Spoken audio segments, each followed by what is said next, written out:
The wheel is spinning, live, live, live. Okay, cool. So I'm just going to jump into Facebook, and there's a little delay. Just check.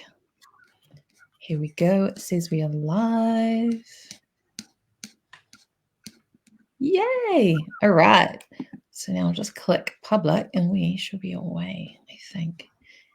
Edit the audience. Public. Woohoo. Yay. Here we are. Amazing, amazing. Okay, team, we are live. Welcome to our amazing real chat session today with my dear friend, client, and collaborator, the amazing Kiri Honey. I am Debbie Lim Creative. So for those of you that don't know me, welcome to the space.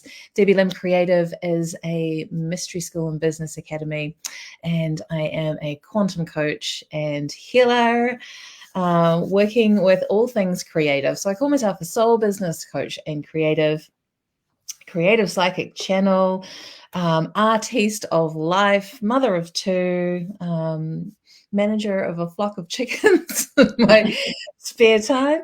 And I help women to step into their soul purpose and find success through soul alignment. So this is a big part of what I do. And Kiri is one of my very special and amazing clients in the Soul Seed Inner Circle, which is a 10-month program to do exactly that, to step fully into your purpose, to create, find, and uncover your own unique soul blueprint and alignment so that you can have wild success and all the things that we desire as heart-centered beings that desire to really, have that greater impact in the world. So welcome, the amazing Kiri. Kiri is the confident communication coach. I probably could get some lessons from you, Kiri, I reckon. And she is all about reviving your relationships through empowered communication.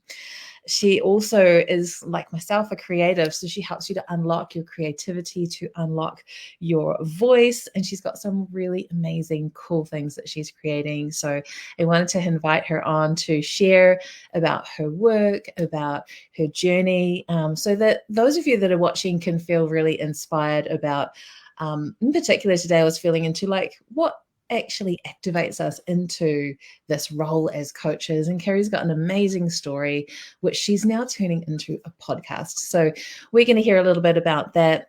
We're going to talk about creativity. We're going to talk about entrepreneurship and being a mum. I feel like, that's another thing that we share and have in common.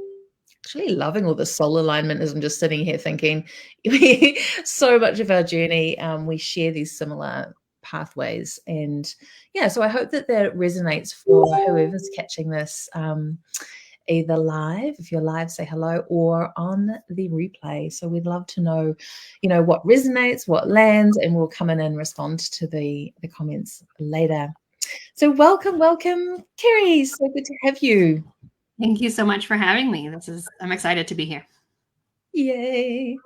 So first of all, I want to start off with, I think that first piece I spoke into around what actually inspired you to step into coaching. I know that many of us, if not all, any authentic coach anyway that's got the goods has probably stepped into this after having a massive awakening of some sort, some kind of life experience that, and when we say awakening, that sounds like beautiful, like we've been struck by a beautiful bolt of lightning in the third eye. But really what that usually looks like is something big in life kind of crumbling, falling apart, and we have this big process of moving through that and this deep embodied experience that we then, once we get into that empowered state, the desire kicks in of wanting to actually help others that might be moving through similar.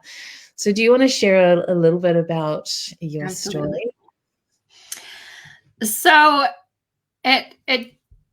there was a clear moment in my own journey, which was during motherhood, the affair that has been alluded to in our conversations, but that's not what led me to coaching. I was a teacher, a high school art teacher, before I became a mom. And it was actually when my son was little that I guess I was like headhunted.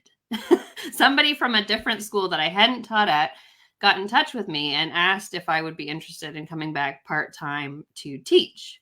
And at first I was really excited by this opportunity. Like, somebody wants me. That's a really good feeling, right? And then after accepting the job and trying to logistically think, well, actually, how does teaching part-time work? Because I still kind of need to show up every day, but I want to be home with my son. And in navigating all that and actually coming across a coach who ended up being my first coach, I basically jumped on a call because she was offering free calls. And I was like, well, what have I got to lose? Nothing. So I jumped on a call. Her program was called Soul Fuel. And basically what I learned in that 30-minute conversation was that I didn't want to go back to teaching. And I didn't quite know what it was that I wanted to do, but I was compelled, since becoming a mom, to do something with moms. I even explored things like lactation consultant because I had real issues with that as a mom.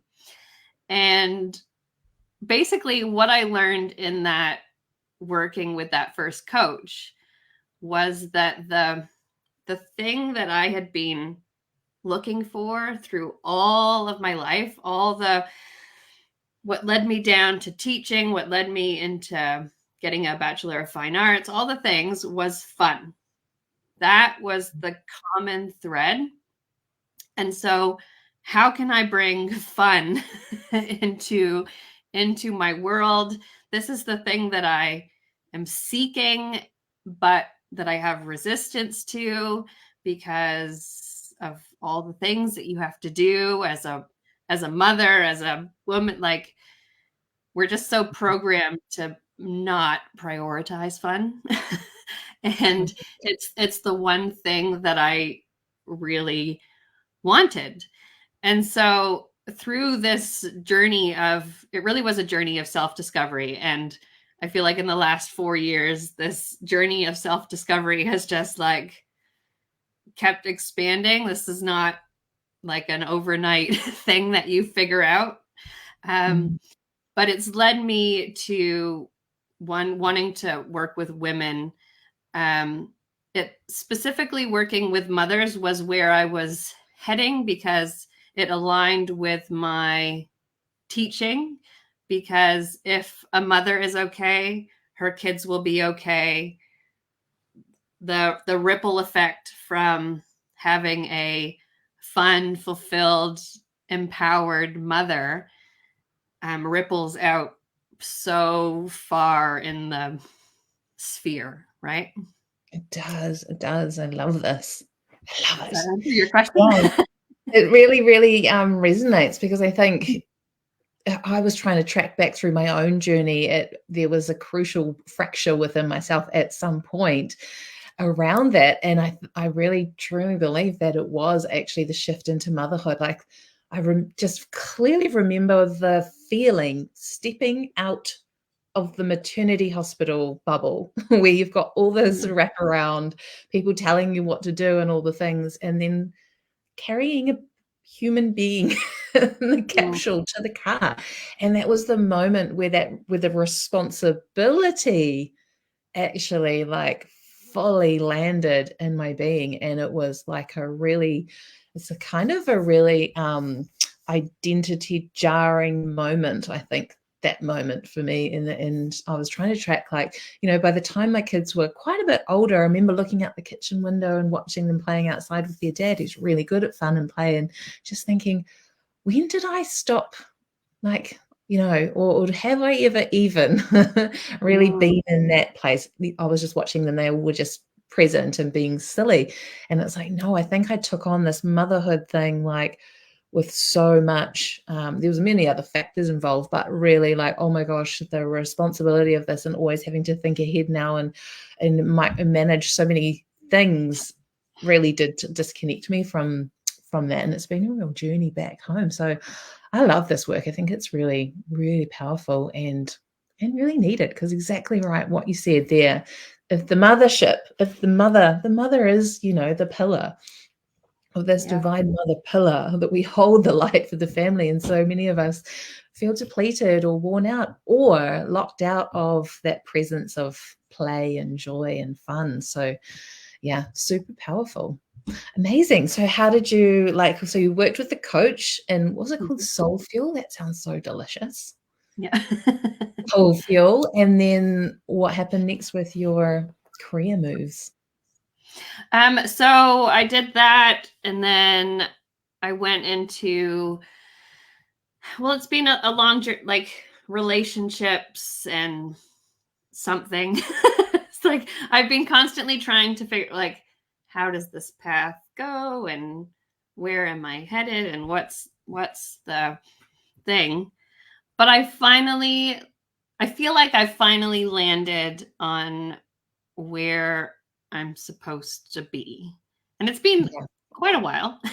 But I've also got to be kind to myself, because I have been building this business while being home with my son. So I'll let it be as it has been. But the thing that brought me back was that when I was pregnant with my son, my husband had an affair. And this is the thing, the real catalyst point in my life, the thing that brought me back to the realization that I needed to have more fun. I needed to have more love. I needed to find myself, Mm, because I had lost myself. And it wasn't until I was in a crisis point in my marriage that I finally like saw the light as such. yeah. And I So don't powerful. want other women to have to be in crisis point Mm. to finally see the light. Yeah. And so thank you for your leadership and your courage to speak it all out and to go first, because what I'm hearing from a coaching perspective, like listening to your story, is that it's almost like, and I'm going to say we, like, because I see this a lot with mothers, and it can carry on for many, many years, like even into like people that are in their women that are in their 50s and 60s, patterns of self-abandonment really is what it is. It's like we say we lose ourselves, but it's in some way we're sort of left ourselves. And then in the work that I do, I'm always bringing you guys back to how our closest relationships will give us the information about our relationship with ourselves. So I guess that, would you say that's kind of had a part to play within that whole weave between you and your hubby? Oh, absolutely. Mm, Absolutely.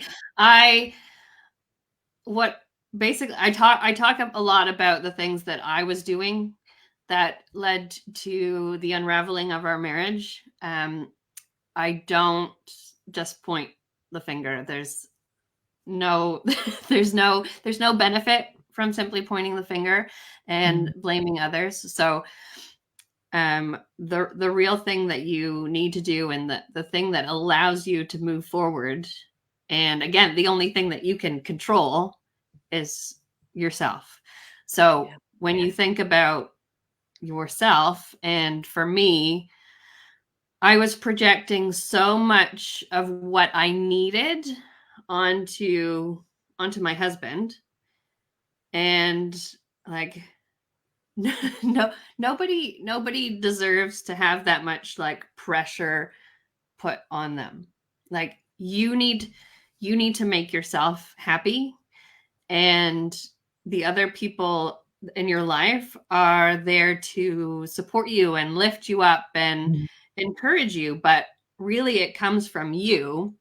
yeah. And if you're not in a good place, it's no one else's job to hold that for you, right? Yeah, you're absolutely like speaking my language, you know. So, for anyone that's not familiar with the term radical self responsibility, that's what that is, you know. And in the Mm. more spiritual realms, there's a lot of talk about sovereignty, and that's what that is as well. It's being that sovereign state where you understand that you're responsible for your energy, and the things that show up in your life are because you have a part to play in it. So, it's not shaming yourself for taking all the responsibility, but it Mhm. sounds like you've got a real clarity on what part was yours and what part was his, and then let's Mhm. move forward. And this is amazing, amazing, amazing work, because it feels like collectively at the moment there is a big shift around the rebalancing the dynamics between men and women, yes, but also our inner masculine, inner feminine. And I think your journey is a beautiful example of that, that when we can pull it back into, okay, what am I responsible for? Me and my happiness. You know, like we're fed these ideas of the, you know, things like, oh, you want to find a partner that completes me and lifts me up and does all these things. And it's like, no, it's not actually their job. It's not actually No. their job. That's not actually a partnership. That's an expectation. That's a need, Mhm. and that's a codependency, not in what's the other word? Interdependent, living side by side. So this is amazing, amazing, amazing work. So how did you, first of all, yeah, so when did you start coaching? Because we've had your journey through there. You knew that you wanted to help mothers. Actually, first of all, I just want to say also, you know, you've shared how you went down this path and that path, and now you've landed this really powerful kind of conversation around being the confident communications coach, which feels super aligned to you, and you're weaving in the creativity. But I do want to also just salute you in that we have to take the first step, right? We have to, when I stepped into coaching, I didn't really know that I would be doing exactly what I'm doing right now. It's evolved, right? So we get to evolve, we get to grow, we get to pivot, we get to change, because, you know, that's how we are. And who knows, in another 2 or 3 years, your work will no doubt be, it's almost like I see it like a mandala, you know, just growing fractals of getting bigger and bigger and bigger. So I do want to just honor you on that. And it's no mean feat doing this with children at home.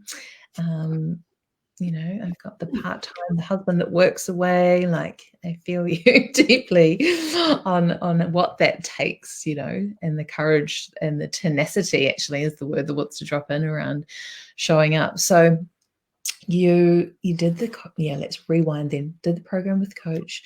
When did you actually start coaching, and what were some of your first experiences with running your own coaching business, programs, clients? So I started coaching, well, right away after working with that first coach. And what I learned with her was actually how to do a summit. And the experience that I did through there, I interviewed 30 relationship experts. Um, and it was such a fun and amazing experience. And it's funny after that, because it was it was a lot of work, and I had, what was he would have, my son would have been like 1.5. He was little, so it was like chaos upon chaos. So I kind of like felt, whew, that was hard work. So I haven't gone back to doing it until now, when I'm about to launch a podcast, because again, we talked about fun, right? We Yeah. talked about fun. That's the theme. I love having these conversations because it's fun. Yes, I I love agree. I love talking to people about what they're passionate about and what they want to do. So why am I not doing more of it? I don't know.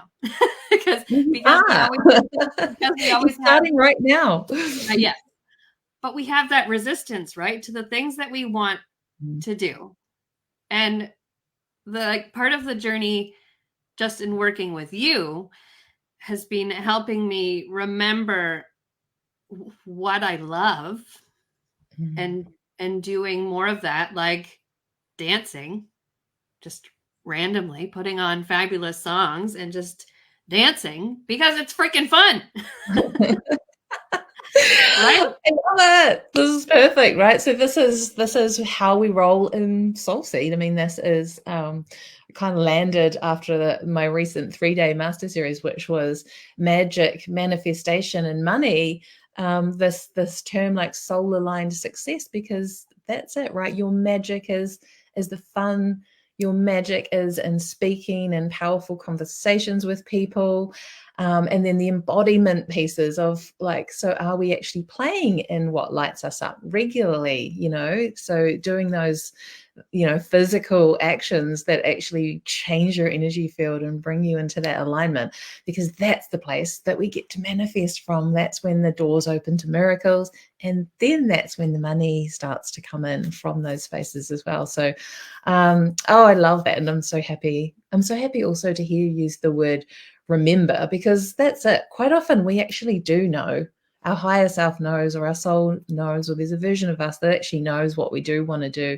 It's just unraveling all of that stuff that gets in the way. So Well, what would you well, say is the other big game-changing piece that I found inside of Soul Seed was I guess the embodiment piece and the next level self-awareness piece, because I've worked with a few other coaches before you, and so I learned all the strategy, all the things that I should be doing.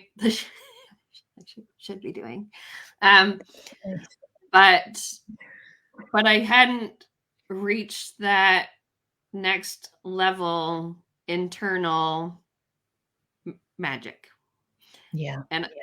And there's no there's no other word to describe the kind of stuff that you do, because it is like magic. And it's just gotten that whole new level. I love it. And I'm so happy. Kiri did this amazing testimonial recording for me. And that was one of the first things that you said. And I laughed out loud, literally, because when I was having an onboarding call with my current mentor, she said, okay, Debbie, describe to me what you do. You know how it's so easy to help other people with their businesses and their bios. And I'm just like, well, it's just magic. And she's like, okay. And like, what? How? But it's interesting, isn't it? Because I think that's actually the word. It's like, I think I'm here to help other people uncover their magic. And I really feel like the magic is that thing that lights you up, as well as combining it with your God-given gifts and talents, which just naturally, I feel, unravel the more that we shed all that's not in alignment with our highest truth. And it's interesting. I think in the Mayan calendar, I've got the magician and the sorcerer with the blue magnetic hand, and I'm just like, whoa, that could not be a more accurate description of this. So yeah, Soul Seed, it's kind of like really working on what I'm getting clarity on as I watch the journey with the amazing women inside this program is that you are the strategy. Like there's so many great business strategies that we can pick up and try and use, and they're all fabulous, but they really only work when your radiance is switched on. Hey, when your inner energy is at that vibrational field of like, doesn't matter what strategy you pick, it's going to come across well. People are going to feel that vibe. They're going to come into your world. And a lot of it has been really deep heart work as well. Like there's been a lot of unpacking of what's in the heart space for a lot of us. So it's I want to also just honor you and your journey, because moving through the energies of betrayal, there's so much in there that needs unraveling for you to just go to that next level, right? Because when we have these things running in our field, it's like there's always another layer. We're always spiraling up. So on the flip side of that, like with the woman that you are now sort of calling into your space, I know recently you ran a program called More Than Motherhood. What do you feel is like, where's the next level for your work, and how that's going to help your clients? I think the next level is more of that inner work and unraveling the fear. Because if we go back, like the reason why I haven't talked about the betrayal piece in, like, it hasn't been my core element until now, is out of fear. And we can't be our confident like we can't be that confident person if we're holding on to fear. And so the way that I help women is to unlock some of that fear so that they can step confidently into having real conversations, the real scary shit. Because I think that's when things really unlocked between my husband and I, is when we got real brutally honest. and we shared things that we would have otherwise been too scared to say. Yeah. And now we don't have that. We still have like disagreements. we still don't share the same opinions on certain things, but we're no longer holding on to a fear to say what it is. What needs to be said. Oh, Yeah. I think this is so powerful because, you know, as women, there is a lot of fear around our voices. It's so funny. I was just contemplating this the other day because we have, you know, this is a similar current that weaves in a different way between the work that both you and I do with women. And I was watching Bridgerton, the latest Bridgerton, right? So Miss Whistledown, who writes the gossip column, was going to be outed, and of course it's set, you know, at a time where women didn't have a lot of choice, they didn't have a lot of power, and they certainly didn't have much of a voice. And so she had her voice through this secret identity. She had her own money through it, and she had a sense of power because in real society she was a total wallflower and completely overlooked. And I was watching it with just a new level of awareness, just going, oh my gosh, like this, and that's what she was speaking into. It's like, this is, you know, she was apologizing to the ton for all of the gossip once she was outed. But then there was the power of her actually reclaiming that, yes, this is important to me because we don't have a voice, you know, and this is a chance for me to share. And it just awakened so much around that. But it was, she was speaking into that really our voice is our greatest power. And I truly, truly believe that.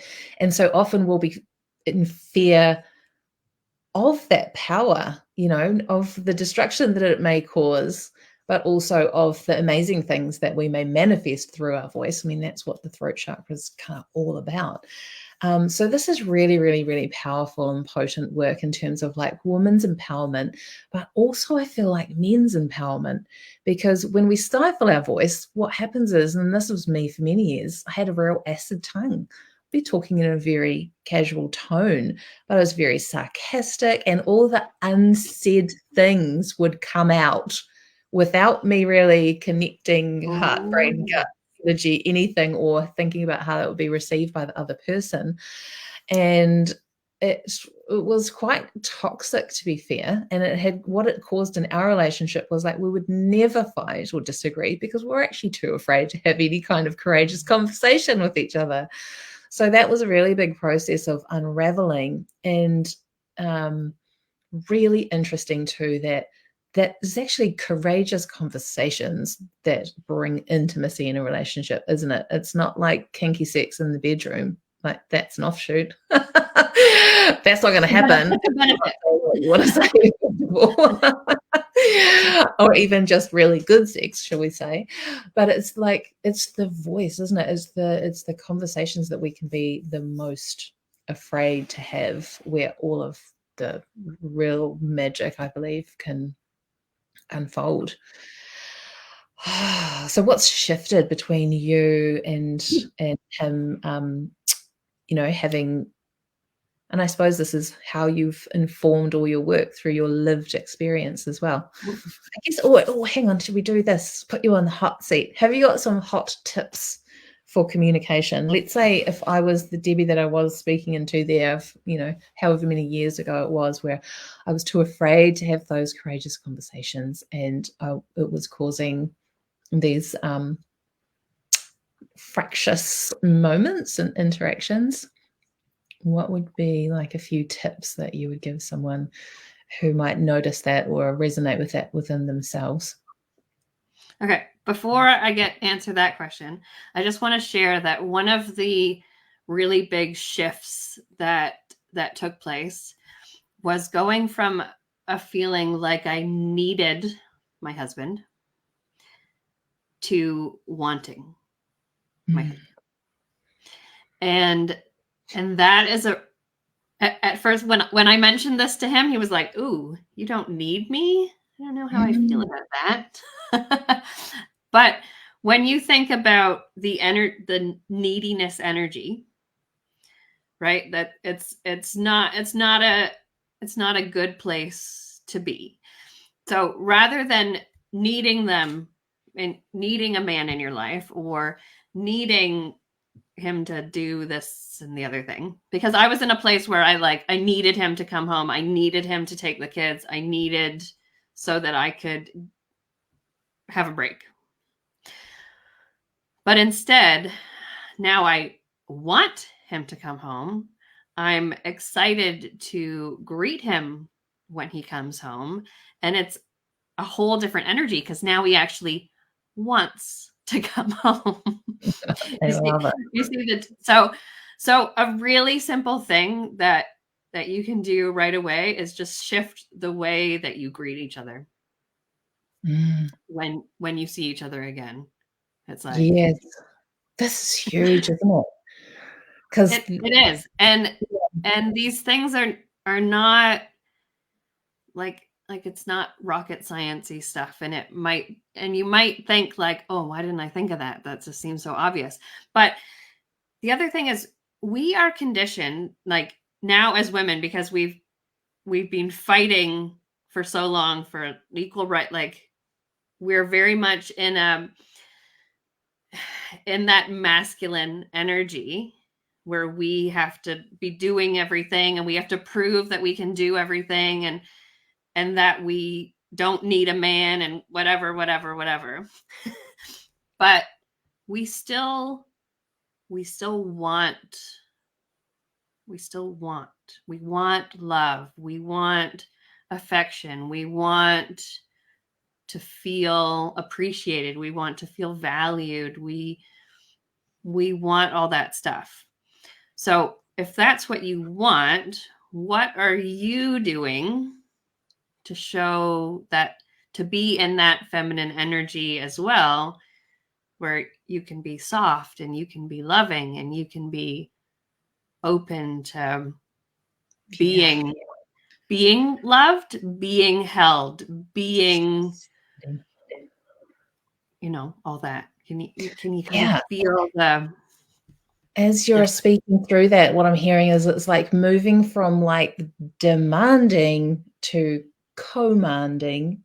Like when we're talking energy healing, when I first heard that, I was like, oh, I don't want to command. It was like you command an energy healing, but it's not like a demand. You are commanding it as in you are inviting in whatever guides or angels or energies that you're working through for the benefit of this person, as opposed to, like demanding. I'm casting my mind back again of like when he used to walk in the door and I'd be like,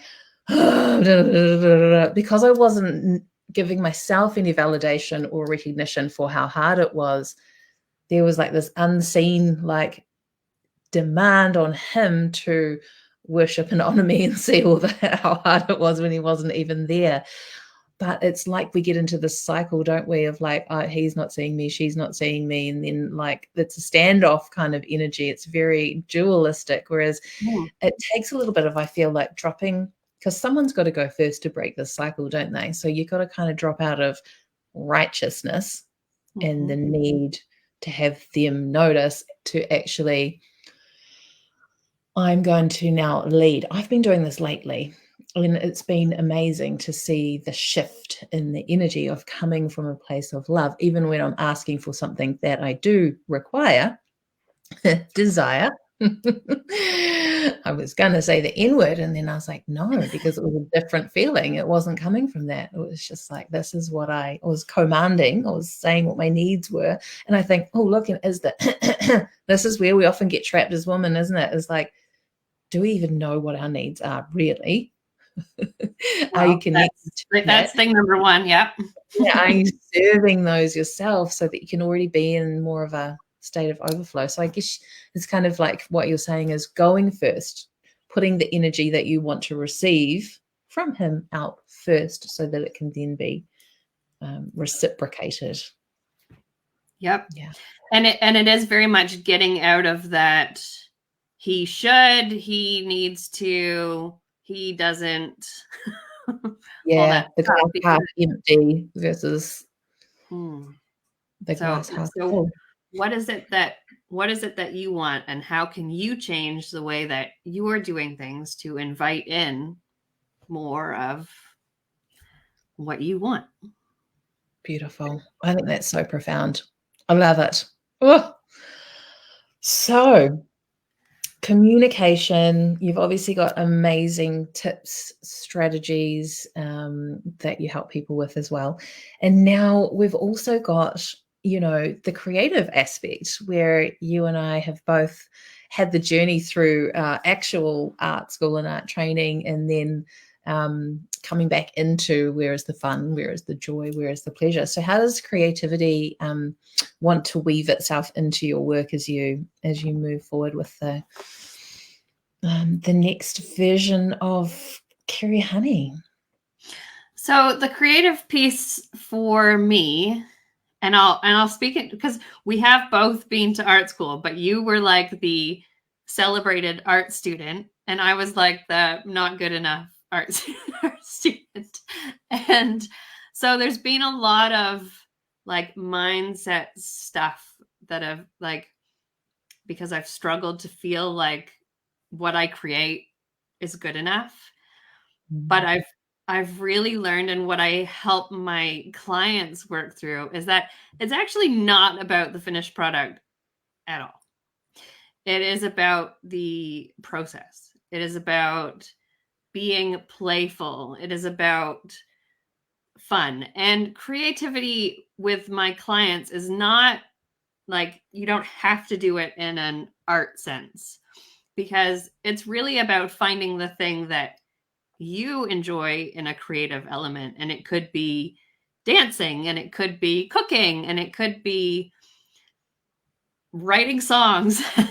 But whatever it is that helps you get into that fun, playful, childlike state of being, because that is where it helps your own, we talk, you have to be in a good place to be able to um Yeah. set the relationship, have the conversations. Like if you are coming from a place of depletion and anxiety and all the things, then you're not going to be able to have those conversations. So really the purpose of creativity is to tap into your playfulness and enjoy the process, enjoy the journey, rather Mm. than whatever the end result is.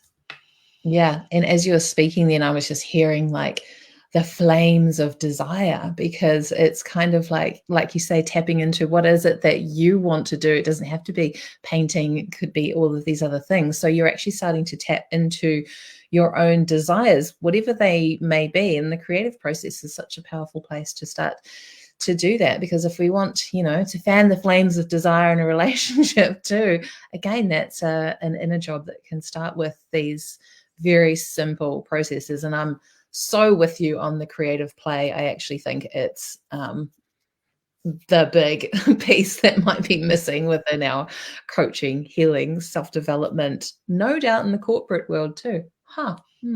Interesting. Ideas landing. Because it does unravel so many of these pieces, that these mindset blocks that we all carry about not being good enough, about what is my value outside of producing and doing and all of that stuff. And actually, what are we here for as human beings? Are we here to work 9 to 5 and go home and worry about the mortgage? Or are we here to be creative, to have fun, to learn, to grow? I'm going with the second one. Yeah. But we need to be reminded of this. And we need to schedule it into our lives just like we would schedule anything else of value. And we need to prioritize it because we only get one of these lives in this form or whatever your beliefs are. Just one right here, right now. Right. So we need to be doing what we want more than I think that's a really big point too, because then it's like people, will often say, "Oh, but how do you possibly do that with time?" Blah blah blah blah blah blah blah. But if you are one of those people that's like, "I just don't have time for that," just feel into your body. Is there a lot of truth in that? Because the time piece, often like the money piece, is one of our biggest exit strategies to take ourselves out of our joy, out of those places where we're actually going to have some fun and be in our power, because that's actually the space that we do open up and expand time. And from that space, we manifest more and we receive more. So I think, in practical sense, yes, it has to go on the calendar. I've got mine on my calendar. It's like Friday is art day, and I'm still struggling to land the consistency of that. But that's an interesting journey in itself, just noticing why am I choosing start using the word choosing all the time. And I was going to say it's all a choice. It's all a choice. Why am I choosing to prioritize catching up on admin on my computer or doing mode 0 or something horrific like that over having fun in my studio? And then you can sit with that, meditate into that, journal into that, and you'll get some real gold about where is your mindset on fun and joy, value, time, so many things. I love this. Kiri, this is so powerful. What do we want to talk about next? We're 11:43. Oh, we're doing so well. So do you want to tell us about the podcast? I'm super excited. Okay. So the podcast is called Happily Ever After the Affair. And episode 1, I am going to share all the gory details. So make sure you tune in to that. We are launching, I think it's the 5th of July.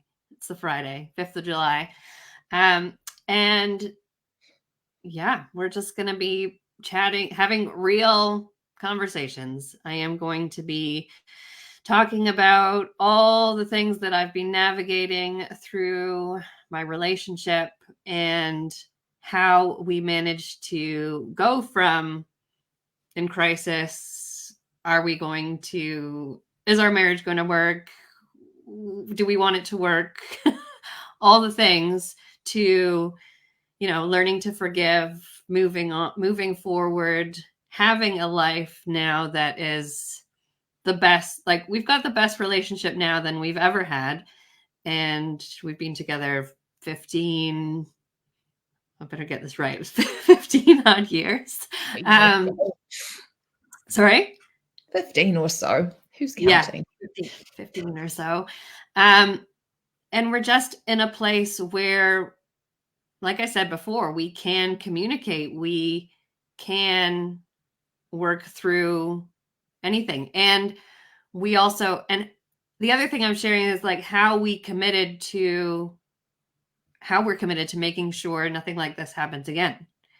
And coming from a place of understanding and compassion. And yeah, you'll be able to learn a lot from this podcast. Well, that's the hope. Incredible. Can't wait for the first episode. So launching next week, and we can check that out on your Facebook page, just your main Yes, page. I will be. I will be sharing the links on there. The group. So yeah, we'll put all the links below. So Kiri's at Kiri Honey, just Kiri Honey, Kiri with an I, so you can see it on her name there. You can search her up and become friends on Facebook. You can join her Revive community, which is an amazing space where she's got all sorts of good things happening. If you want to be in a community of like-minded individuals all on the same journey, that's a beautiful way to also get a feel for her work if you're curious. So on the podcast, will you be looking for guests and guest speakers, or what's the plan? How's it going to roll on?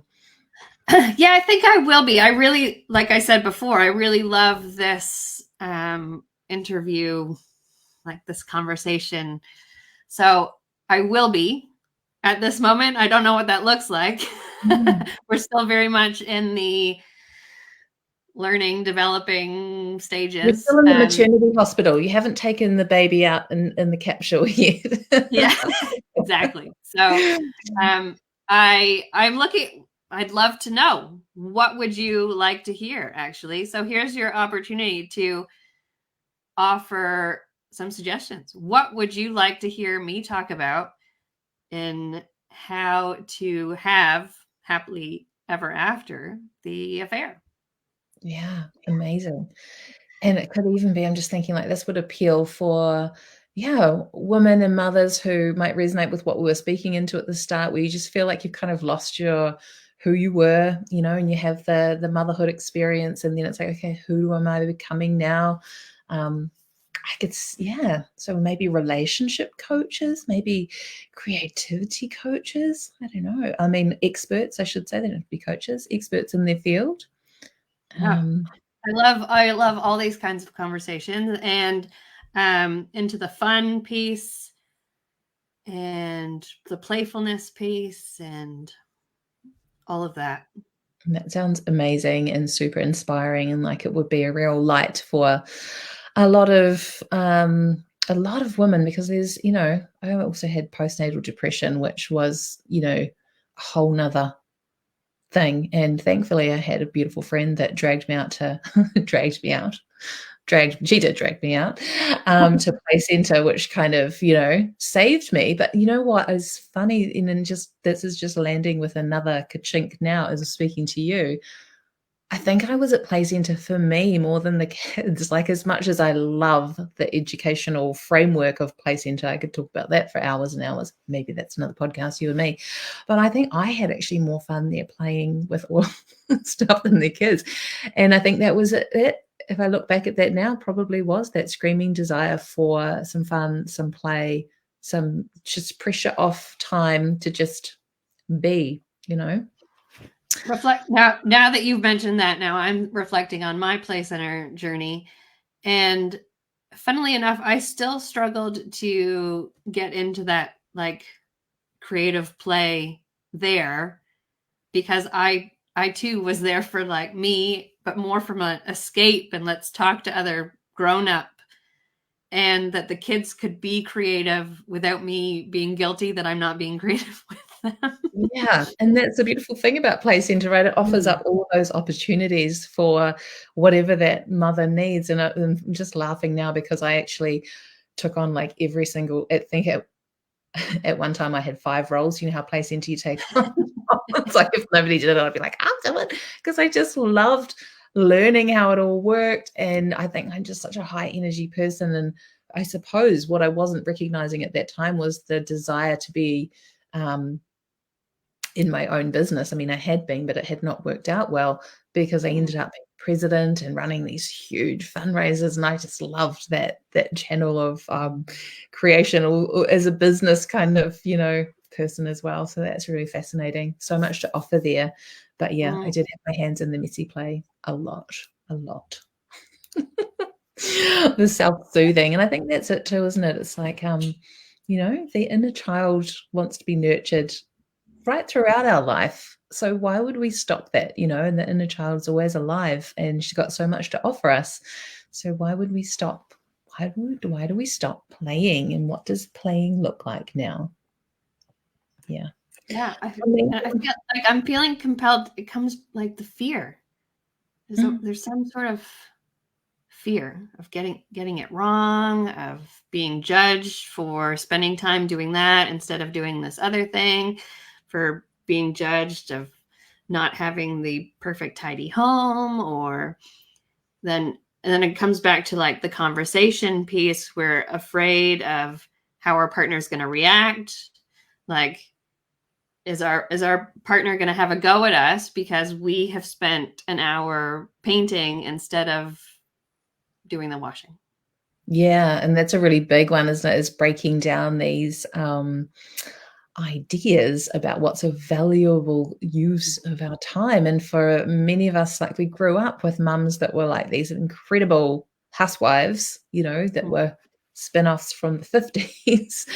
And, we're breaking down those systems of thought and starting to create new ways of being, which is so much more healthy, right? Because it is about letting go of the martyr, the self-sacrificing mother, and turning her into the self-fulfilling mother, the empowered mother. And even if you're not a mother, this is an energy of nurturing yourself, isn't it? That can kind of be applied to all women. And then and what I've picked up on recently through my own journey was like this really deep pattern running through family lines of emotional neglect.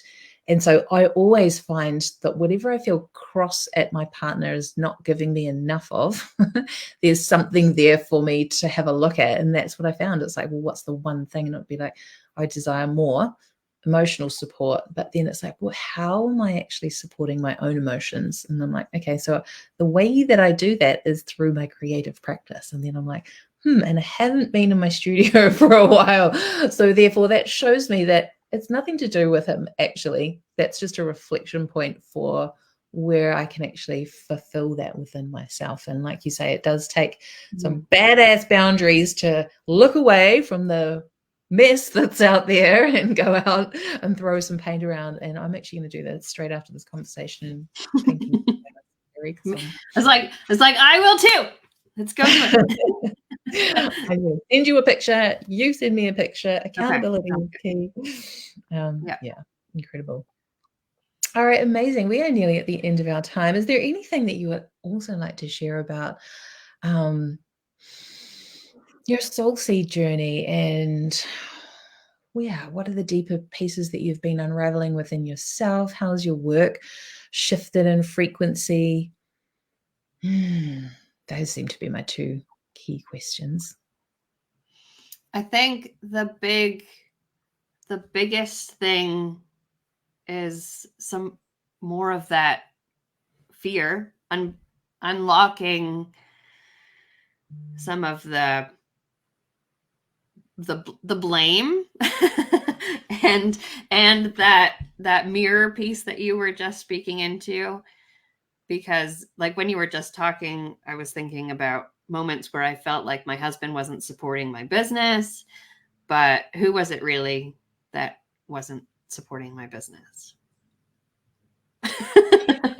Who was not showing up and doing the things? So it's really helped like massively build on the inner game, the mental piece, the growing awareness. Because like I said earlier on, I've learned all these things that I should be doing, but without the mental clarity, without the awareness, without the softening as well.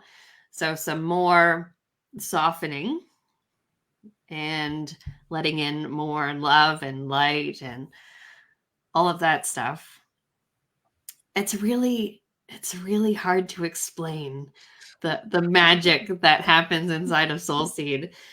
But it's like just learning on a whole other level. Yeah. I think it's for me, if we come into the heart energies, and I do overuse the word badly now, but receiving receiving ourselves. It's like receiving more and more and more awareness, if you want to call that, understanding, insight. Like we are amazing, and we carry so much inside of us, and there's always more. I think that's it. And you even had a program called More. It's or the masterclass series. It's like there's always more available to us, and it's actually like if we want more money, if we want more clients, if we want more success, then we have to be able to be open to looking deeper within, looking deeper within, looking deeper within. And finding that internal wellspring, because that is the journey that actually unravels the self-sabotaging, the distraction and the choosing not to do this and to do that, and all of the pieces that we sit there and scratch our head going, why do I do that? Why do I do that thing? Why do I choose to do that and not this thing that's going to actually take me where I'm going? Yeah, so that's kind of the journey that we take, isn't it? I don't know if that sums it up very well either, but anyway, there it is. Well, it's been a pleasure watching you unfold within Soulseed.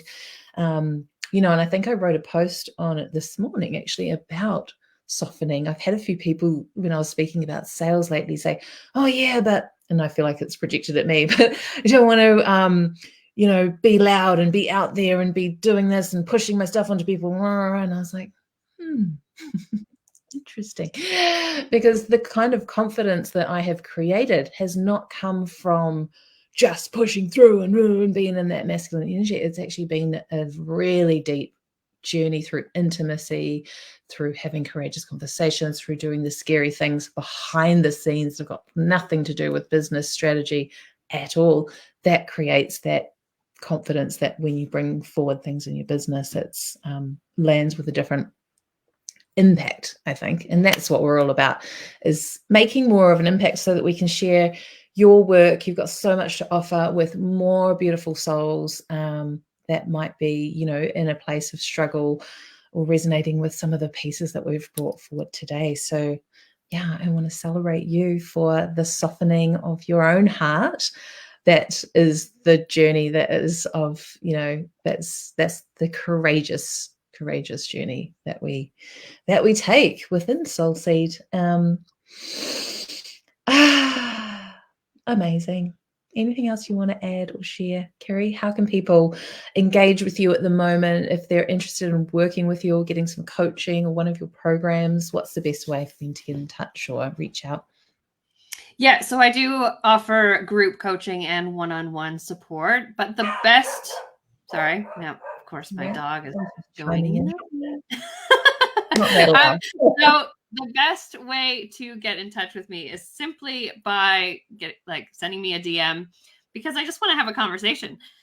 If my work would be able to support you, then I will invite you to do that. But otherwise, I am not going to get you on a coaching call if I don't feel like what I offer is going to help you with your needs. So let's have a conversation. Reach out to me in the DMs or book a coffee chat, which you can do on my website, kirihoney.com. Amazing. And we'll put the links to Kiri's Facebook page and her Facebook community and her website and her Instagram underneath, and watch this space for the big launch of the podcast. Yep. First episode next week. Can't wait. All right.